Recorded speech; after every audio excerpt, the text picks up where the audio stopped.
Vicky express में आपका स्वागत है। आज की कहानी है मुंशी प्रेमचंद की कहानी लैला। कौन है लैला, वो कहाँ से आई है, ये सब किसी को मालूम न था।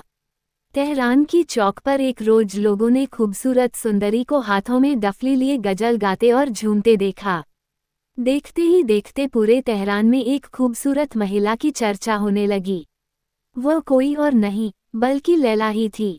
लैला की सुंदरता को लफ्जों में बताने के लिए शायद शब्द भी कम पड़ जाए। उसकी सुंदरता की मात्र कल्पना ही की जा सकती थी। लैला किसी रंग बिरंगे फूल से कम न थी। उसकी आवाज बांसुरी की मधुर धुन की तरह थी। जब लैला मस्ती में गाती थी उस समय पूरा वातावरण खुशनुमा हो जाता था। लैला कविता, गीत, संगीत और सुंदरता की मनोरम मूर्ति सी थी। वो अपने गीतों में आने वाले वक्त का हाल सुनाती थी। कहती थी एक समय आएगा जब युद्ध संघर्ष का अंत हो जाएगा, देश में प्रेम संतोष का राज होगा। वो गीतों के जरिए राजा से सवाल भी करती थी और सोई हुई प्रजा को भी जगाती थी। सारा तेहरान उसकी अदा पर फिदा था। लैला गरीब कमजोर के लिए आशा के दीपक की तरह, रईसों के लिए मार्गदर्शक, दिलदारों के लिए परी और सत्ताधारियों यानी राजपाट संभालने वालों के लिए धर्म का संदेश थी। उसके एक इशारे पर नगर की जनता आग में भी कूद सकती थी। लैला के गुण और उसकी सुंदरता पूरी जनता को आकर्षित कर चुकी थी। एक समय की बात है, एक बार तेहरान का शहजादा अपने घोड़े पर बैठकर नगर में निकला। इत्तेफाक ऐसा कि लैला उसी वक्त मधुर गीत गुनगुना रही थी। शहजादे ने आवाज सुन घोड़ा रोक दिया। वह स्तब्ध हो गया और काफी देर तक बीच सड़क पर रुककर गीत सुनता रहा। कुछ देर बाद शहजादा घोड़े से उतरा और रोने लगा। आंखों में आंसू लिए वह उस आवाज की ओर चलने लगा। सामने लैला को देख वह दौड़ा और उसके चरणों पर झुक गया। वहां खड़े आसपास मौजूद लोग पीछे हट गए। लैला घबराकर बोली, कौन हो तुम? शहजादे ने कहा, गुलाम हूँ तुम्हारा। लैला, आपको मुझसे क्या चाहिए? शहजादे ने कहा, आपकी खिदमत का हुक्म चाहता हूँ। मेरे छोटी सी झोपड़ी में अपने कदम रखकर उसे रोशन कर दीजिए। लैला, मेरी आदत में ये सब नहीं है। शहजादा दुखी होकर वहीं रुक गया। लैला ने फिर से गाना शुरू किया। उसका गला कांपने लगा, ऐसा लगा मानो जैसे वीणा के तार टूट गए हो। उसने मुड़कर शहजादे को देखा और बोली, तुम यहाँ ऐसे मत बैठो। वहाँ मौजूद दर्जनों लोगों ने लैला को बार बार बताया कि ये तेहरान नगर के शहजादे हैं। इनका नाम नादिर है, लेकिन लैला को इससे तनिक भी फर्क नहीं पड़ा। वह बोली, बड़ी अच्छी बात है कि ये शहजादे हैं, लेकिन ये यहाँ क्या करेंगे? उनके पास महल में महफिल है, शान और शौकत है, फिर वे भला यहाँ क्यों रहेंगे? जिन्हें गम है और जो अपने दिल के दर्द को बयां नहीं कर पाते हैं, मैं उनके लिए गाती हूँ, न कि किसी के शौक के लिए। शहजादे ने कहा, लैला, मैं तुम्हारे इस मधुर संगीत पर सब कुछ कुर्बान कर सकता हूँ। मैं अब तक शौक का गुलाम था, लेकिन तुम्हारी आवाज ने मुझे दर्द का स्वाद चखा दिया है। लैला कुछ बोली नहीं और फिर से गाने लगी। इस बार उसकी जुबान से शब्द नहीं फूटे। उसकी आवाज पर उसका काबू नहीं था, वह रुक गई। वो डफली लेकर वहां से जाने लगी। सभी लोग अपने घर जाने लगे। जैसे ही लैला अपनी झोपड़ी के करीब खड़े पेड़ तक पहुंची तो उसने देखा कि कोई उसके पीछे आ रहा था। वह मुड़ी और बोली, कौन हो तुम? दरअसल लैला का पीछा करते करते शहजादा नादिर उसके घर तक आ पहुंचा था। लैला बोली, क्या तुम नहीं जानते कि मैं अपने आशियाने में किसी व्यक्ति को भी नहीं आने देती हूँ? शहजादे ने कहा, मैं ये जानता हूँ। लैला बोली, सब जानते हो, फिर किस उम्मीद में यहाँ तक आए हो? इस बार शहजादे ने कुछ नहीं कहा। कुछ देर की चुप्पी के बाद लैला बोली, कुछ खा पी कर आए हो या नहीं? शहजादे ने कहा, अब न तो भूख है और न ही प्यास जान पड़ती है। लैला बोली, चलो आज आपको गरीब के हाथ का स्वाद चखाऊं। शहजादा इनकार नहीं कर पाया। लैला न बाजरे की रोटी परोसी। इस बार बाजरे की रोटी में भी शहजादे को स्वाद मिला। गरीब झोपड़ी में भी उसे आनंद आ रहा था। वो एक सुकून महसूस कर पा रहा था, जो शायद आज तक उसने कभी नहीं किया था। शहजादे का खाना खत्म होते ही लैला बोली, आधी रात हो चुकी है, अब तुम्हें जाना चाहिए। शहजादा बेचैन हो गया। उसने जाने से मना कर दिया और कहा, अब मैं भी यहीं रहूंगा। अब शहजादा लैला का साथी बन गया। जहाँ जहाँ लैला जाती शहजादा उसके साथ जाता था। लैला गाती और वह सुनता था। जब ये खबर बादशाह को लगी तो उन्होंने शहजादे को बहुत समझाया, लेकिन शहजादे ने किसी की एक न सुनी। वहीं दूसरी ओर अब लैला के आवाज में भी वो पहले वाला जादू न था। लैला अभी भी गाती, झूमती थी। लोग आते थे, लेकिन पहले वाली बात नहीं थी। जो लैला कभी दूसरों के दिल के दर्द गाती थी, अब वह अपना मन बहलाने के लिए गाने लगी। इस तरह लगभग 6 महीने बीत गए। एक रोज लैला गाने जाने के लिए तैयार नहीं हुई, तो शहजादे ने कहा, आज जाना नहीं है क्या? लैला बोली, सच बताना शहजादे, क्या अब भी तुम्हें मेरे गाने पहले जैसे अच्छे लगते हैं?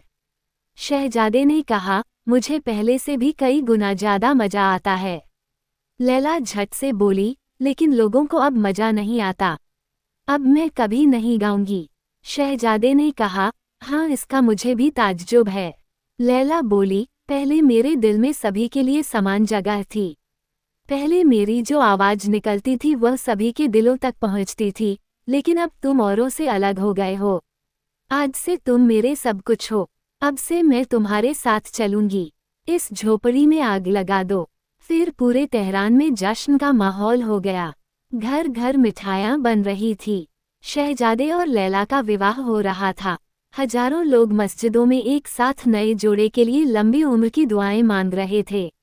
इस मौके पर लैला ने बिल्कुल सादे कपड़े पहन रखे थे। आभूषण का कोई नामो निशान नहीं था। महिलाएं लैला को दुआएं और मुबारकबाद दे रही थी, जिस पर एक सुर में वहां मौजूद लोग आमीन आमीन कह रहे थे। देखते ही देखते कई साल बीत गए। शहजादे नादिर अब नगर के बादशाह बन चुके थे और लैला उनकी मल्लिका। उस दौर से पहले ईरान का राजपाट कभी इतना अच्छा नहीं था। बादशाह नादिर और मल्लिका लैला दोनों ही अपनी प्रजा को अपने करीब मानते थे और उनका हमेशा भला सोचते थे। नादिर राजसत्ता की वकालत करता तो लैला प्रजा की ओर से दलील देती। जब कभी राजपाट से थोड़ा वक्त मिलता तो दोनों एक साथ गाते बजाते थे। कभी नादिर लैला की मान जाता तो कभी लैला नादिर की सुन लेती। यह उनके सुखी वैवाहिक जीवन का उसूल था। उस समय जब बादशाहों और महलों में एक से अधिक बेगमों का बोलबाला हुआ करता था, उस वक्त तेहरान के बादशाह पर लैला का एकमात्र अधिकार था। लैला ने राजपाट की सारी कमान अपने हाथों में रख ली थी। अब सारा धन प्रजा के हित में खर्च किया जाता था। सब बढ़िया था, किंतु प्रजा मन ही मन संतुष्ट नहीं थी। उन्हें ये डर था कि अगर ऐसा ही हाल ज्यादा दिनों तक चला तो वो दिन दूर नहीं कि राजा प्रजा का भेद खत्म हो जाएगा। लैला और नादिर के लाख समझाने के बावजूद भी दोनों वर्गों का भेद मिटाने का नाम नहीं ले रहा था। लड़ाइयाँ और विवाद बढ़ते जा रहे थे। सामंत और ऊंचे वर्ग के लोग बादशाह नादिर को मारना चाह रहे थे, जबकि वहां की प्रजा लैला की दुश्मन बनती जा रही थी। पूरे राज्य में अशांति का वातावरण था। एक रोज रात के समय बादशाह और मल्लिका आरामगाह में थे। शतरंज की बाजी चल रही थी। नादिर ने कहा, लैला अब तुम्हारा प्यादा गया। लैला बोली, ये लो शाह, तुम्हारा खेल खत्म। नादिर ने कहा, तुमसे हारने में जो खुशी मिलती है वह जीत में बिल्कुल नहीं है। लैला, शाह बचाइए वरना अब अगली चाल से आपकी हार तय है। नादिर ने भौएं चढ़ाकर कहा, तुमने राजा का अपमान किया है। इतने में लैला बोली, 2 बार मैंने आपको छोड़ दिया है, अब आप नहीं बचेंगे। नादिर ने कहा, जब तक मेरे पास मेरा घोड़ा दिलराम है तब तक मुझे कोई दुख नहीं है। लैला, तो लाइए दिलराम को। हो गई आपकी मात। नादिर, जब मैं तुम्हारे गुणों के सामने अपना दिल हार बैठा तो अब मेरा प्यादा क्या चीज था? उसका अंत तो होना ही था। लैला बोली, बातें मत बनाइए। आप हारे हैं, इसलिए शर्त के मुताबिक इस पत्र पर अपनी मोहर लगा दीजिए। फरमान में लैला ने ये लिखा था कि आयात कर कम करके आधा कर दिया जाए। शतरंज में हारने पर नादिर ने इस फरमान पर मोहर लगाने का वादा किया था। शर्त के मुताबिक बादशाह ने मोहर लगा दी और इसके साथ ही प्रजा को साल के तकरीबन 5 करोड़ के कर से छुटकारा मिल जाएगा। लैला मन ही मन ये सोचकर खुश हो रही थी कि जब प्रजा को इसकी जानकारी मिलेगी तो वो कितनी खुश होगी और उन्हें दुआएं देंगी। तभी अचानक राजभवन में शोर मचा। अफरा तफरी का माहौल हो गया। पूछने पर पता लगा कि गुस्साए लोगों की भीड़ आई है और वे राजभवन की दीवार तोड़कर अंदर आने की कोशिश कर रहे हैं। शोर बढ़ता ही जा रहा था। लैला एक कोने में चुपचाप खड़ी थी। नादिर को भी कुछ समझ नहीं आ रहा था कि वह क्या करे। अंत में उसने लैला की तरफ देखकर कहा, मैं सेना को बुलावा भेजता हूँ। इतने में लैला बोली, थोड़ा रुकिए, आखिर इन सभी लोगों से एक बार पूछिए तो कि ये चाहते क्या हैं। लैला की बात सुनते ही नादिर छत पर चढ़ गया और लैला भी उसके साथ आ पहुंची। दोनों छत पर खड़े थे। भीड़ की नज़र उन पर गई। भीड़ चिल्लाई, वो देखो लैला छत पर खड़ी है। नादिर ने चिल्लाकर कहा, ये ईरान की बदनसीबी है कि आज ये दिन आया। तुम लोगों ने राजभवन को क्यों इस प्रकार से घेरा है? आखिर क्यों तुमने बगावत की राह चुनी है, बताओ। मैं बादशाह तेहरान तुम सभी को हुक्म देता हूँ इसी वक्त यहाँ से जाओ वरना यहाँ खून की नदियाँ बहा दी जाएगी। तभी भीड़ से एक विद्रोही निकला और बोला, हम तब तक यहाँ से नहीं जाएंगे जब तक लैला इस महल से नहीं जाएगी। गुस्से में तमतमाकर नादिर ने कहा, अल्लाह से डरो, मल्लिका का इस तरह अपमान करते हो, तुम लोगों को बिल्कुल शर्म नहीं है। लैला जब से मल्लिका बनी है उसने तुम लोगों को कितनी सुविधाएं दी हैं और तुम ऐसी बेअदबी कर रहे हो। कभी महल में आकर देखो कि मल्लिका कैसा जीवन जीती है। लैला वैसा भोजन खाती है जो तुम जानवरों को खिलाते हो। सास सजावट तो दूर, लैला का महल खाली खंडहर है। लैला मल्लिका होकर भी फकीरों सा जीवन जीती है, दिन रात प्रजा की सेवा में ही डूबी रहती है और तुम उसके साथ ऐसा बर्ताव कर रहे हो। नादिर बोल ही रहे थे कि विद्रोहियों में से किसी ने चिल्लाकर कहा, मल्लिका हम सबकी दुश्मन है, हम लैला का चेहरा तक नहीं देखना चाहते। इतने में नादिर ने चिल्लाकर कहा, खामोश हो जाओ सब। फरमान दिखाते हुए नादिर ने कहा, ये देखो लैला ने तुम लोगों के लिए कितना सोचा। तुम लोगों का कर अब आधा हो गया है, फिर भी तुम उसके लिए ऐसी बातें कर रहे हो। हजारों लोग एक साथ बोले, ये तो बहुत पहले ही माफ होना चाहिए था। हम अपनी मल्लिका के रूप में इसे स्वीकार नहीं कर सकते हैं। बादशाह को समझ नहीं आ रहा था कि वह क्या करे। उसे इस हालत में देख लैला बोली, अगर अल्लाह की यही मर्जी है कि मैं डफली बजाऊं और गाना गाकर गुजर बसर करूं तो मुझे इस बात का कोई दुख नहीं है। मैं फिर से एक बार अपनी आवाज से जनता का दिल जीत लूंगी। नादिर लैला को खोना नहीं चाहते थे। उसने घबराकर मीनार की घंटी बजाई ताकि सैनिक बाहर मदद के लिए आएं और भीड़ को खाली कराएं, लेकिन ऐसा हुआ नहीं। नादिर ने फिर दूसरी बार घंटी बजाई। इस बार भी कोई सैनिक बाहर नहीं आया। बादशाह नादिर ने तीसरी बार घंटी बजाई, एक भी सैनिक बाहर नहीं निकला। नादिर ने सिर पर हाथ रख लिया। वो समझ गया कि यह खतरे की घंटी है। अब खराब दिन आ चुके हैं। अब उसे जनता के कहे अनुसार काम करना ही पड़ेगा। लैला नादिर को अपनी जान से भी ज्यादा प्यारी थी। वो उसका हाथ पकड़े राजभवन के द्वार से बाहर आया। भीड़ दो हिस्सों में बंट गई। नादिर और लैला रात के अंधेरे में तेहरान के रास्तों पर चलने लगे। उन्होंने मस्जिद में पनाह ली, क्योंकि उन दोनों का अब कोई आश्रय नहीं था। इस तरह दर दर भटकते भटकते पूरा साल बीत गया। दोनों ने समरकंद, बुखारा, बगदाद, हलब, काबिरा और अदन इन सारे देशों की खाक छान डाली। लैला की आवाज का जादू एक बार फिर काम आया। उसके गाते ही पूरे शहर में एक अलग ही हलचल सी मच जाती थी। दिन भर वे गाकर लोगों का मनोरंजन करते, घूमते खाते और कहीं रात बिताकर अगले दिन वहां से रवाना हो जाते थे। प्रजा के बुरे बर्ताव से उनका मन बहुत दुखी था। लैला के मन में ये बात बैठ गई थी कि आप जिनके लिए अपना सब कुछ दे देते हैं, आगे चलकर वही आपका दुश्मन बन जाता है। जिसकी भलाई करो, आने वाले दिनों में वही बुराई करता है। किसी से भी इतना दिल नहीं लगाना चाहिए। लैला के पास बड़े बड़े रईसों, बादशाहों का बुलावा आता था, लेकिन लैला किसी के यहाँ नहीं जाती थी। इधर ईरान में शासन व्यवस्था अनियंत्रित थी। लोगों से तंग होकर रईस धनवानों ने भी फौज जमा करनी शुरू कर दी थी। तभी राज्य में अकाल पड़ गया। लोग भूखे मरने लगे थे और व्यापार नष्ट होने लगा था। सारा खजाना खत्म हो रहा था। जनता कमजोर हो रही थी और बड़े लोगों की शक्ति बढ़ती जा रही थी। आखिरकार एक दिन आया जब जनता ने घुटने टेक दिए।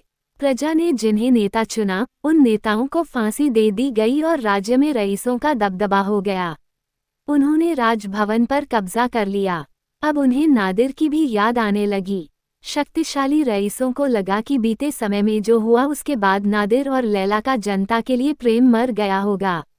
अगर वे दोबारा सिंहासन पर बैठे तो भी शक्तिशालियों का ही कहा सुनेंगे। इसी उद्देश्य के साथ वे नादिर और लैला को मनाने के लिए निकल पड़े। शाम का वक्त था। लैला और नादिर एक पेड़ के नीचे बैठकर आराम कर रहे थे। दोनों एकदम चुपचाप प्रकृति की सुंदरता को निहार रहे थे। तभी उन्हें लगा कि घुड़सवारों का काफिला उनके करीब आ रहा है। नादिर झटके में उठा और देखने लगा। तभी एक घुड़सवार उनके करीब आया और रुककर सलाम किया। नादिर का चेहरा खिल गया। वह लैला की ओर देखकर चिल्लाया कि यह ईरान का आदमी है। इस बीच वह समझ नहीं पा रहा था कि यह सब क्या चल रहा था। लैला चिल्लाकर बोली, सावधान हो जाओ और अपनी तलवार संभाल लो, क्या पता इसकी जरूरत पड़ जाए। घुड़सवारों ने एक साथ नादिर को फिर से सलाम किया। इस बार नादिर खुद को रोक नहीं पाया और उन्हें गले से लग लिया। घुड़सवार बोले, बादशाह देश अपने स्वामी को खोज रहा है, आप हमारे साथ चलिए। नादिर ने कहा, एक बार आप लोगों ने हमारी इज्जत ले ली, इस बार क्या जान लेंगे। मैं यहाँ बहुत ही आराम से हूँ, मुझे परेशान मत करिए।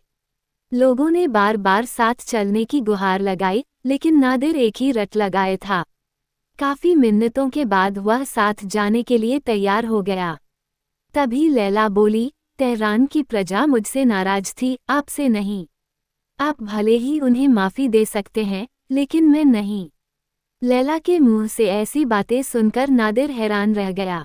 उसे समझ नहीं आया कि लैला ऐसा क्यों कह रही है, लेकिन उसने कुछ नहीं कहा। दूतों के साथ वे दोनों तेहरान के लिए चल पड़े। नगर पहुंचते ही शक्तिशाली लोगों ने उनका जोरदार स्वागत किया, जबकि गरीब कमजोर लोग चीख पुकार रहे थे। लैला को अब इससे कोई फर्क नहीं पड़ता था। जिन लोगों की तकलीफ देखकर एक वक्त में लैला का कलेजा फटता था, अब उनके जीने मरने से लैला को कोई मतलब नहीं था। नादिर जब भी प्रजा की भलाई का काम करता, लैला उसमें बाधा डाल देती थी। 3 साल इसी तरह बीत गए और प्रजा की स्थिति दिनों दिन बिगड़ती चली गई। एक रोज नादिर शिकार पर निकला। शिकार के दौरान वह रास्ता भटक गया और अपने साथियों से बिछड़ गया।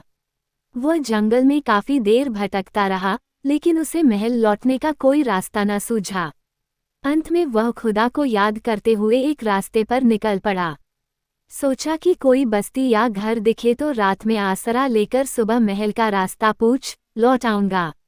मीलों चलने के बाद उसे एक गांव दिखा, जहां मात्र 3-4 ही घर थे। तभी उसकी नज़र वहां मौजूद एक मस्जिद पर पड़ी। बहुत रात हो गई थी, इसलिए बादशाह नादिर ने वहां रात बिताने की सोची। वहां एक फटी चटाई पड़ी थी, नादिर उसी पर सो गया। अचानक आहट हुई और नादिर चौंक गया।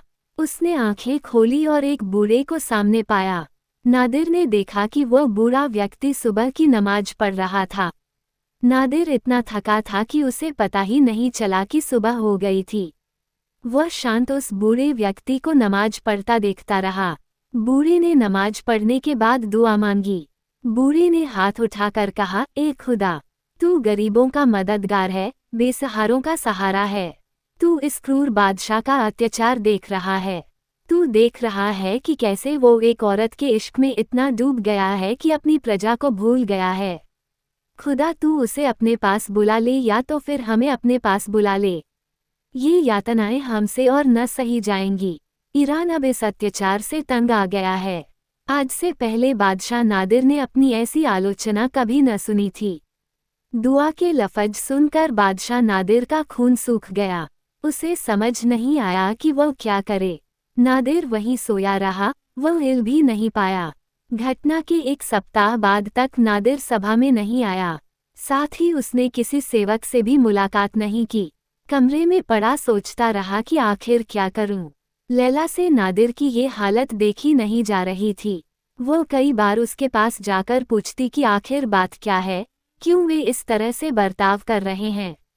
नादिर उसकी गोद में सिर रखता और रोने लगता। वह चाहकर भी कुछ बोल नहीं पा रहा था। कई दिनों तक मन ही मन व्याकुल होकर अंत में उसने सोचा, प्रेम अमर है, मैं और लैला दिल से जुड़े हैं। मुझे इस बादशाहत का लोभ नहीं है। मैं लैला के बिना नहीं जी सकता। वो कमरे से निकला और दौड़ते हुए लैला के कमरे में पहुंचा। देर रात हो चुकी थी, लेकिन द्वार खुला था। नादिर को समझ नहीं आया कि इस वक्त लैला कहाँ जा सकती है। वह डर गया। मन में कई सवाल आने लगे, लेकिन उसने आशा न छोड़ी और पूरा महल छान मारा। लैला कहीं नहीं थी। बादशाह नादिर मायूस हुए लैला के कमरे में लौट आए। हजारों बुरे ख्यालों के बीच नादिर लैला के बिस्तर पर लेट गया कि तभी उसका हाथ तकिए के नीचे रखे कागज के टुकड़े पर पड़ा। नादिर ने पर्ची उठाई, वह लैला का खत था। नादिर ने पढ़ना शुरू किया। पहली लाइन पढ़ते ही उसकी आंखें छलक उठी। हिम्मत न हुई कि आगे पढ़े, लेकिन उसने खत पढ़ा। लैला ने लिखा था, मेरे प्रिय नादिर, मैं तुमसे अब हमेशा के लिए विदा लेती है। तुम्हें मेरी सौगंध है, तुम मुझे ढूंढने की कोशिश मत करना। लैला तुमसे इश्क करती है, वह तुम्हारे प्यार की भूखी है, तुम्हारे दौलत की नहीं। बीते हफ्ते से तुमने मुझसे निगाहें फेर रखी है। मेरी तरफ देखते तक नहीं हो। मेरे लिए इस सजा से बड़ी कोई सजा नहीं हो सकती। मैंने अब तक जो किया केवल तुम्हारी भलाई के लिए ही किया था। अब मैं तुम्हारे सामने भी गिर गई हूँ। ये 5 साल मुझे हमेशा याद रहेंगे। मैं डफली लेकर आई थी, डफली लेकर ही जा रही हूँ। अलविदा। इतना पढ़ने के बाद नादिर लैला के गम में वहीं खड़ा रोता रह गया। कहानी से सीख। लैला कहानी से हमें ये सीख मिलती है कि दुनिया में प्रेम से बड़ी कोई पूंजी और मानवता से बड़ा कोई धर्म नहीं है। संसार में सच्चा इंसान वही है जो दूसरों की तकलीफ और दुख को महसूस कर सकता है। सुनने के लिए धन्यवाद। मेरा चैनल सब्सक्राइब करें, लाइक और शेयर भी करें। धन्यवाद।